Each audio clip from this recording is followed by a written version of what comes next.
Chapter 1. Loomings. Call me Ishmael.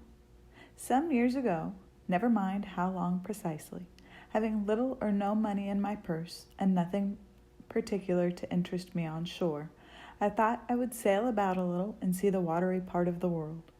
It is a way I have of driving off the spleen and regulating the circulation. Whenever I find myself growing grim about the mouth, whenever it is a damp, drizzly November in my soul, whenever I find myself involuntarily pausing before coffin warehouses and bringing up the rear of every funeral I meet, and especially whenever my hypos get such an upper hand of me that it requires a strong moral principle to prevent me from deliberately stepping into the street and methodically knocking people's hats off, then I account it high time to get to sea as soon as I can. This is my substitute for pistol and ball. With a philosophical flourish, Cato throws himself upon his sword. I quietly take to the ship. There is nothing surprising in this. If they but knew it, almost all men in their degree, some time or other, cherish very nearly the same feelings toward the ocean with me. There now is your insular city of the Manhattas, belted round by wharves as Indian isles by coral reefs. Commerce surrounds it with her surf. Right and left, the streets take you waterward. Its extreme downtown is the Battery, where that noble mole is washed by waves and cooled by breezes, which a few hours previous were out of sight of land. Look at the crowds of water-gazers there. Circumambulate the city of a dreamy Sabbath afternoon. Go from Corlear's Hook to Cinte's Slip, and from thence by Whitehall northward. What do you see? Posted like silent sentinels all around the town stand thousands upon thousands of mortal men fixed in ocean reveries, some leaning against the spiles, some seated upon the pierheads, some looking over the bulwarks of ships from China, some high aloft in the rigging, as if striving to get a still better seaward peep. But these are all landsmen, of weekdays pent up in lath and plaster, tied to counters, nailed to benches, clinched to desks. How then is this? Are the green fields gone? What do they hear? But look, here come more crowds, pacing straight for the water and seemingly bound for a dive. Strange. Nothing will content them but the extremest limit of the land. Loitering under the shady lee of yonder warehouses will not suffice. No, they must get just as nigh the water as they possibly can without falling in. And there they stand, miles of them, leagues. Inlanders all, they come from lanes and alleys, streets and avenues, north, east, south, and west. Yet here they all unite. Tell me, does the magnetic virtue of the needles of the compasses of all those ships attract them thither? Once more, say you are in the country, in some high land of lakes. Take almost any path you please, and 10 to 1 it carries you down in a dale, and leaves you there by a pool in the stream. There is magic in it. Let the most absent-minded of men be plunged in his deepest reveries. Stand that man on his legs, set his feet a-going, and he will infallibly lead you to water, if water there be in all that region. Should you ever be athirst in the great American desert, try this experiment. If your caravan happen to be supplied with a metaphysical professor. Yes, as everyone knows, meditation and water are wedded forever. But here is an artist. He desires to paint you the dreamiest, shadiest, quietest, most enchanting bit of romantic landscape in all the valley of the Saco. What is the chief element he employs? There stand his trees, each with a hollow trunk, as if a hermit and a crucifix were within.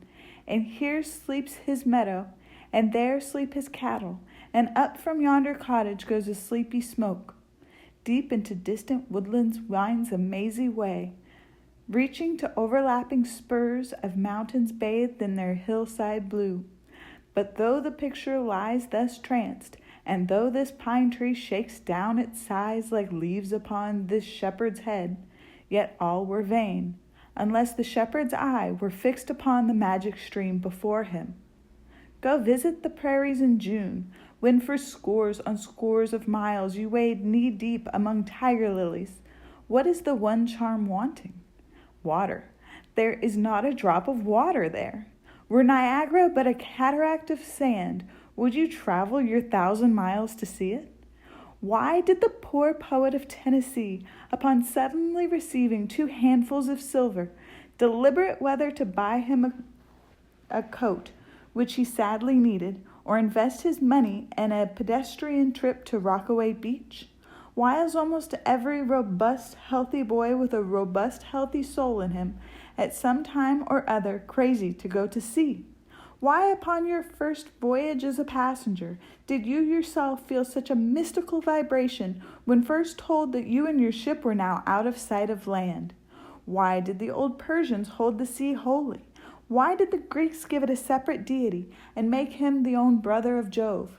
Surely all this is not without meaning, and still deeper the meaning of that story of Narcissus, who, because he could not grasp the tormenting, mild image he saw in the fountain, plunged into it and was drowned. But that same image we ourselves see in all rivers and oceans. It is the image of the ungraspable phantom of life, and this is the key to it all. Now, when I say that I am in the habit of going to sea whenever I begin to grow hazy about the eyes, and begin to be over-conscious of my lungs, I do not mean to have it inferred that I ever go to sea as a passenger. For to go as a passenger, you must needs have a purse, and a purse is but a rag unless you have something in it. Besides, passengers get seasick, grow quarrelsome, don't sleep of nights, do not enjoy themselves much as a general thing. No, I never go as a passenger, nor, though I am something of a salt, do I ever go to sea as a commodore, or a captain, or a cook. I abandon the glory and distinction of such offices to those who like them. For my part, I abominate all honorable, respectable toils, trials, and tribulations of every kind whatsoever. It is quite as much as I can do to take care of myself without taking care of ships, barks, brigs, schooners, and what not. And as for going as cook, though I confess there is considerable glory in that, a cook being a sort of officer on shipboard, yet somehow I never fancied broiling fowls. Though once broiled, judiciously buttered, and judgmatically salted and peppered, there is no one who will speak more respectfully, not to say reverentially, of a broiled fowl than I will. It is out of the idolatrous dotings of the old Egyptians upon broiled ibis and roasted river horse that you see the mummies of those creatures and their huge bakehouses, the pyramids. No, when I go to sea, I go as a simple sailor, right before the mast, plumb down into the forecastle, aloft there to the royal masthead. True, they rather order me about some, and make me jump from spar to spar like a grasshopper in a May meadow. And at first this sort of thing is unpleasant enough. It touches one's sense of honor, particularly if you come out of an old established family in the land, the Van Rensselaers or Randolphs or Hardicanuts. And more than all, if just previous to putting your hand into the tar pot, you have been lording it as a country schoolmaster, making the tallest boys stand in awe of you. The transition is a keen one, I assure you, from a schoolmaster to a sailor, and requires a strong decoction of Seneca and the Stoics to enable you to grin and bear it. But even this wears off in time. What of it if some old hunks of a sea captain orders me to get a broom and sweep down the decks? What does that indignity amount to, weighed, I mean, in the scales of the New Testament? Do you think the Archangel Gabriel thinks anything the less of me because I promptly and respectfully obey that old hunks in that particular instance? Who ain't a slave? Tell me that. Well then, however the old sea captains may order me about, however they may thump and punch me about, I have the satisfaction of knowing that it is all right, that everybody else is one way or other served in much the same way, either in a physical or metaphysical point of view, that is, and so the universal thump is passed around, and all hands should rub each other's shoulder blades and be content. Again, I always go to sea as a sailor, because they make a point of paying me for my trouble, whereas they never pay passengers a single penny that I ever heard of. On the contrary, passengers themselves must pay. And there is all the difference in the world between paying and being paid. The act of paying is perhaps the most uncomfortable infliction that the 2 orchard thieves entailed upon us. But being paid, what will compare with it? The urbane activity with which a man receives money is really marvelous, considering that we so earnestly believe money to be the root of all earthly ills, and that on no account can a moneyed man enter heaven. Ah, how cheerfully we consign ourselves to perdition! Finally, I always go to sea as a sailor, because of the wholesome exercise and pure air of the forecastle deck. For as in this world, head winds are far more prevalent than winds from astern. That is, if you never violate the Pythagorean maxim. So, for the most part of the Commodore on the quarter-deck gets his atmosphere at second hand from the sailors in the forecastle. He thinks he breathes it first, but not so. In much the same way do the commonalty lead their leaders in so many things, at the same time that the leaders little suspect it. But wherefore it was that after having repeatedly smelt the sea as a merchant sailor, I should now take it into my head to go on a whaling voyage. This the invisible police officer of the fates, who has the constant surveillance of me, and secretly dogs me, and influences me in some unaccountable way, he can better answer than anyone else. And doubtless my going on this whaling voyage formed part of the grand program of Providence that was drawn up a long time ago. It came in as a sort of brief interlude and solo between more extensive performances. I take it that this part of the bill must have run something like this. Grand contested election for the presidency of the United States. Whaling voyage by one Ishmael. Bloody battle in Afghanistan. Though I cannot tell why it was exactly that those stage managers, the fates, put me down for this shabby part of a whaling voyage, when others were set down for magnificent parts in high tragedies, and short and easy parts in genteel comedies, and jolly parts in farces.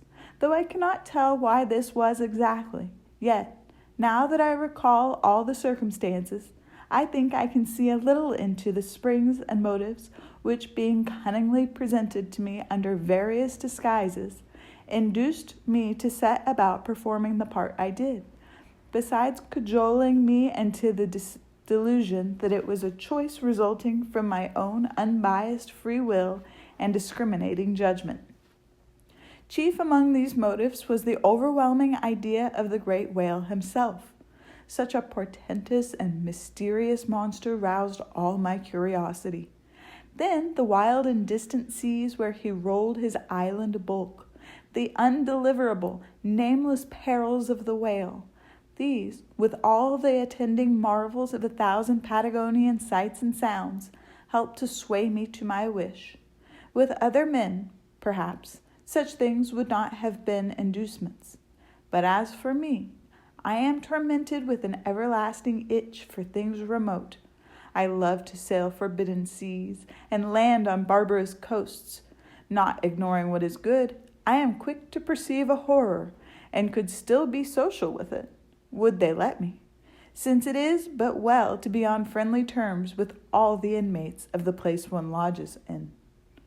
By reason of these things, then, the whaling voyage was welcome. The great floodgates of the wonder world swung open, and in the wild conceits that swayed me to my purpose, two and two there floated into my inmost soul, endless processions of the whale, and mid most of them all, one grand hooded phantom, like a snow hill in the air.